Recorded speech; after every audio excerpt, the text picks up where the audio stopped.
سورہ بنی اسرائیل آیت نمبر 47۔ اعوذ باللہ من الشیطان الرجیم، بسم اللہ الرحمن الرحیم۔ ہم نے پچھلی آیتوں میں دیکھا تھا کہ اللہ تعالیٰ کن پر ناراض ہوتے ہیں اور مہر لگا دیتے ہیں، اور مہر کا یہ ایک ڈیفرنٹ ٹرمنالوجی تھی، ذرا مختلف الفاظ تھے کہ حجاب مستورہ، کہ اس طرح سے اللہ تعالیٰ جب ناراض ہوتے ہیں تو اگر اس کے آگے قرآن بھی پڑھا جائے تو ایسا پردہ حائل ہو جاتا ہے جو نظر نہیں آتا، اور اللہ تعالیٰ دلوں پہ غلاف چڑھا دیتے ہیں اور کانوں میں بوجھ ڈال دیتے ہیں، کیونکہ ان کو اللہ وحدہ کی بات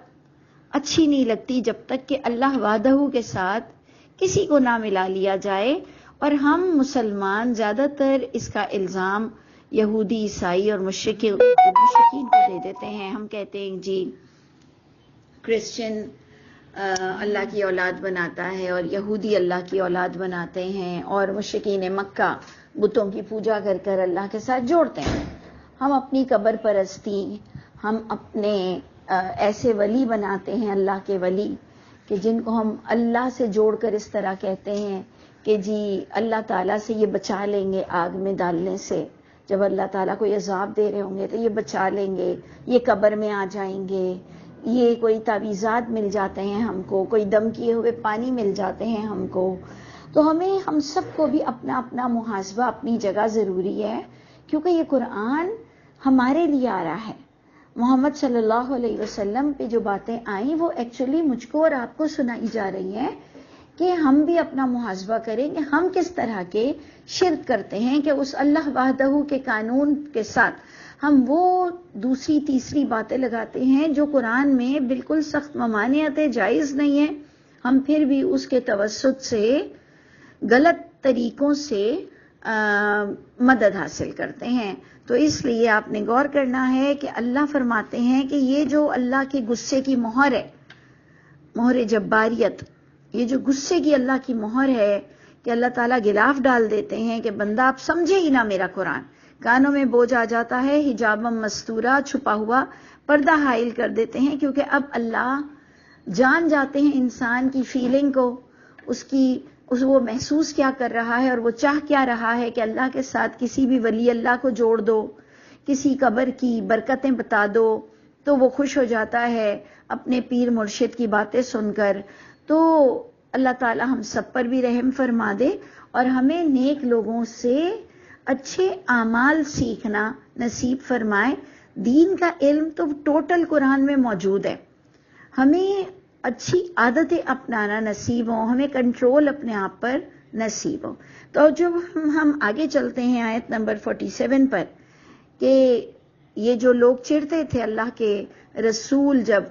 وحدانیت پر ایک اللہ کی بات کرتے تھے تو یہ اللہ کے رسول سے اتنی نفرت کرتے تھے، اور یہ کیا کہتے تھے، وہ اللہ نے ہمیں بریکنگ نیوز اس قرآن میں دے دی۔ نہیں تو ہم تو عالم الغیب ہے ہی نہیں، ہم تو غیب جانتے ہیں ہی نہیں۔ تو یہ اللہ تعالیٰ ہمیں بتا رہے ہیں کہ یہ نبی کریم صلی اللہ علیہ وسلم سے صرف وحدانیت کے ٹاپک پر بہت زیادہ چڑھتے تھے اور جی اٹھنے کے ٹاپک پر بہت زیادہ چڑھتے تھے۔ تو یہ آپس میں کیا کنورزیشن کرتے تھے، کیا باتیں کرتے تھے، اس کو اللہ تعالیٰ نے ہمیں بتا دیا آیت 47 میں کہ نحن عالم، ہم خوب جانتے ہیں، بما یستمعون بہ، سماعت، دیکھیں یستمعون سماعت، کہ ہم خوب جانتے ہیں جو یہ کیا سنتے ہیں اس کتاب کے ساتھ۔ اس یستمعون الیک، جب یہ کان لگا کر سن رہے ہوتے ہیں آپ صلی اللہ علیہ وسلم کی باتیں، وَإِذْ هُمْ نَجْوَىٰ، اور جب وہ سرگوشیاں کرتے ہیں نبی کریم صلی اللہ علیہ وسلم کی باتیں سننے کے بعد، تو ظالم کہتا ہے، یعنی حق مارنے والے کے منہ سے نکلتا ہے، وہ جب اللہ کی توحید اور اللہ اللہ اللہ کی باتیں قرآن سے سمجھ رہا ہوتا ہے، تو ظالم کو اتنی نفرت ہوتی ہے جس کی وجہ سے اللہ اس سے ناراض ہے اور اسے اب قرآن سمجھنے نہیں دیں گے، کہ یہ ظالم کہتا ہے ان تتبعون الا رجلا مسحورا، لوگوں سے کہتا ہے جو محمد صلی اللہ علیہ وسلم کے گرویدہ ہیں، جو ان سے پیار کرتے ہیں، جو ان کی باتیں غور سے سنتے ہیں، تو اتنا فرسٹریٹ، اتنا غصے میں کہتا ہے کہ نہیں تم پیچھے چل رہے ہو، نہیں تم اتباع کر رہے ہو، مگر ایک اس شخص کی اتباع کر رہے ہو جس پر جادو ہو چکا ہے، سحر زدہ آدمی ہے۔ دیکھیں، سحر جادو کو کہتے ہیں، مسحور جس پر جادو ہوا ہو اس کو کہتے ہیں، اور ساحر جادو گر کو کہتے ہیں۔ سحر، ساحر، مسحور، سحر جادو، ساحر جادو کرنے والا، مسحور جس پر جادو ہوا ہو۔ تو اب جھنجھلاہٹ میں انہیں کچھ سمجھ نہیں آتا کہ لوگ محمد صلی اللہ علیہ وسلم کی طرف اتنا کان لگا کر غور سے جو باتیں سن رہے ہیں، اور ان کے دلوں میں جو ایک خوشی کی لہر دوڑ رہی ہے کہ شکر تمام معبودوں سے ہماری جان چھوٹی، اور شکر ہے کہ اللہ کی کتاب سے ہمیں یہ بات فائنل مل گئی کہ اللہ کے سوا کسی کے اندر کوئی طاقت نہیں کہ کوئی آپ کو اور مجھ کو قیامت کے عذاب سے بچا لے، اگر ہم پر قیامت کے عذاب کی وعید اپنی نافرمانی کی وجہ سے چسپاں ہو گئی ہے۔ دیکھیں، بیٹھے بٹھائے تو کسی پر عذاب نہیں آئے گا نا۔ یقیناً جب ہم دنیا میں غلط کام کریں گے تو اس کی وجہ سے ہم پر عذاب آتا ہے، دنیا میں بھی آتا ہے، آخرت میں بھی آئے گا۔ تو وہ قانون کو کوئی نبی ولی بھی ٹال نہیں سکتے ہیں۔ اگر یہ بات ہمیں سمجھ آ جائے تو ہم اپنے سید ہونے پر اترائیں گے نہیں، ہم اپنے عربی ہونے پر اترائیں گے نہیں، ہم اپنے محمد صلی اللہ علیہ وسلم کے امتی ہونے پر بھی اس لیے نہیں اترائیں گے کہ ہم صرف امتی ہیں۔ ہم اس پر خوش ہوں گے کہ اللہ نے ہم کو کلام عطا فرما دیا، اور وہ انشاءاللہ جب ہم اس پیغام کو پڑھیں گے تو یقیناً ہم نے محمد کو رسول مانا صلی اللہ علیہ وسلم، یعنی محمد کو ہم رسول مانتے ہیں صلی اللہ علیہ وسلم۔ وہ اس لیے کہ میسج کو جب ہم پڑھتے ہیں، کنوے کرتے ہیں، اپنے اوپر امپلیمنٹ کرتے ہیں، یعنی خود بھی عمل کرتے ہیں۔ تو غور سے دیکھیے گا کہ آج کا مسلمان تو وہ جھوٹی حدیثیں لا کر بھی کہتا ہے کہ جی محمد صلی اللہ علیہ وسلم پر جادو ہوا تھا۔ یہ ظالم لوگ کہتے ہیں کہ اے لوگوں، تم اتباع کر رہے ہو ایک سحر زدہ آدمی کی، یعنی استغفر اللہ، استغفر اللہ۔ آج ہم کوئی مختلف اینگل سے کہہ رہے ہیں کہ جی حدیث کی روشنی میں ان پر جادو ہوا، اور وہ اس وقت کے مشرکین دوسرے اینگل سے کہہ رہے تھے کہ جی استغفر اللہ کہ انہیں دیوانگی ہو گئی ہے۔ تو جب کوئی ہمیں دیوانہ جیسا لگتا ہے ہم کہتے ہیں اس پر جادو تو نہیں ہو گیا، یہ بہکی بہکی باتیں کیوں کر رہا ہے، یہ ایسے ایٹیٹیوڈ کیوں کر رہا ہے، یہ تو اچھا خاصا تھا، اس پر جادو تو نہیں ہو گیا۔ تو سوچئے کہ ہم کیوں محمد صلی اللہ علیہ وسلم پر جادو کی حدیث لاتے ہیں۔ ہمیں ڈر نہیں لگتا کہ اللہ تعالی ہم عام انسانوں کو جادو سے بے خوف کر کے کہتے ہیں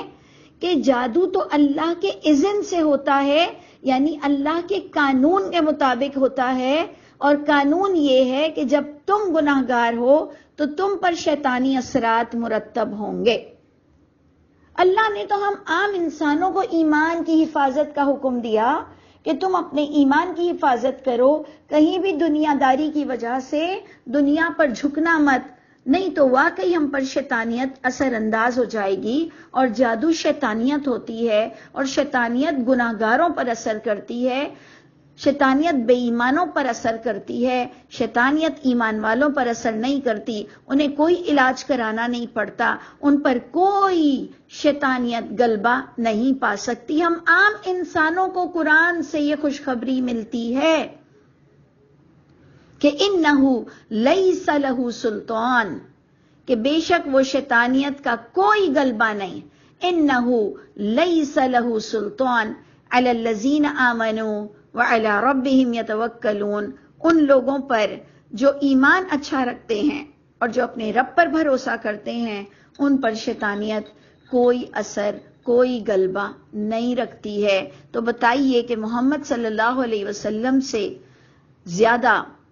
کون ایمان والا ہوگا جن کو اللہ نے ایز اے نبی چنا؟ اور نبی کن کو چنا جاتا ہے؟ جو اس وقت کے اعتبار سے سب سے بہترین انسان ہوتے ہیں، بہت ٹیسٹ انہوں نے دیا ہوا ہوتا ہے، اللہ نے انہیں جگہ جگہ پرکھا ہوتا ہے اور وہ اس میں کامیاب ہوتے ہیں۔ تو اس لیے ہم سب کو توبہ کرنی چاہیے کہ ہم جو وہ حدیث بڑے دھڑلے سے بیان کرتے ہیں کہ جی رسول اللہ صلی اللہ علیہ وسلم پر جادو ہوا، اللہ ہم سب کو توفیق عطا فرمائے کہ ہم ایسی باتیں کرنا چھوڑ دیں۔ کیونکہ دیکھیں آگے اللہ کیا فرماتے ہیں کہ ان ظالموں کو کہتے ہیں انظر کیف ضربوا لک الامثال، تم نظر تو ڈالو کہ کیسے یہ بیان کر رہے ہیں اے محمد صلی اللہ علیہ وسلم آپ کے لیے مثالیں، یعنی یہ کیسے آپ کو مسحور کہہ رہے ہیں۔ فضلوا، یہ بھٹکے ہوئے لوگ ہیں، ان کے پاس الہامی کتاب کا علم نہیں ہے، انہیں یہ نہیں پتا کہ آپ کمپلیٹ پچھلی کتابوں کو سپورٹ کر رہے ہیں، آپ پچھلی کتاب کو ٹیلی کر رہے ہیں، آپ پچھلی کتاب کی تصدیق کر رہے ہیں۔ فضلوا، یہ بھٹک چکے ہیں، ان کے پاس پچھلی کتاب کا علم نہیں ہے۔ فلا یستطیعون سبیلا، اسی لیے یہ استطاعت بھی نہیں رکھتے ہیں کہ یہ سیدھے راستے کو پکڑ سکیں، یہ اس کو اپروچ کر سکیں۔ یعنی سیدھا راستہ اللہ کی وحی سے ملتا ہے، اور جس نے اپنی زندگی میں اس کتاب کو ڈائریکٹ نہیں پڑھا، اور اسپیشلی ہمارے ہاں کے کچھ برے علماء سو، یہ لوگوں کو قرآن کے ترجمے سے روکتے ہیں، اس کو مشکل بناتے ہیں، کہتے ہیں کہ اسے پڑھنا ہر کسی کا کام نہیں۔ یقین جانیے ان پر واقعی جو بھی یہ غلطی کر رہا ہے، جو بھی قرآن سے کسی کو روک رہا ہے، میں سمجھتی ہوں وہ اللہ کے اتنے بڑے عذاب میں آئے گا کہ اس کو آئیڈیا بھی نہیں ہے کہ اس کا حشر کیا ہونے والا ہے۔ اللہ تعالی ہم سب کو توفیق عطا فرمائے کہ ہم لوگوں میں آسانیاں بانٹیں، ہم جھوٹی حدیثوں کو پھیلانے سے بچائیں۔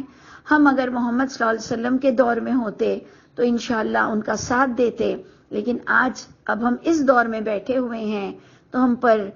فرض ہے کہ ہم اس قرآن کو پروموٹ کریں، اور جو محمد صلی اللہ علیہ وسلم پر غلط باتیں آئی ہیں ان کو قرآن سے تصدیق کرتے ہوئے ان حدیثوں پر ہم روشنی ڈالیں کہ خدا را اپنی زبان سے یہ غلط باتیں مت کیا کرو۔ ابھی بھی ہم زندہ ہیں اور ہمیں اللہ توبہ کی توفیق عطا فرماتے رہیں۔ پروردگار ہم سب کے حامی و ناصر ہوں۔ السلام علیکم ورحمۃ اللہ وبرکاتہ۔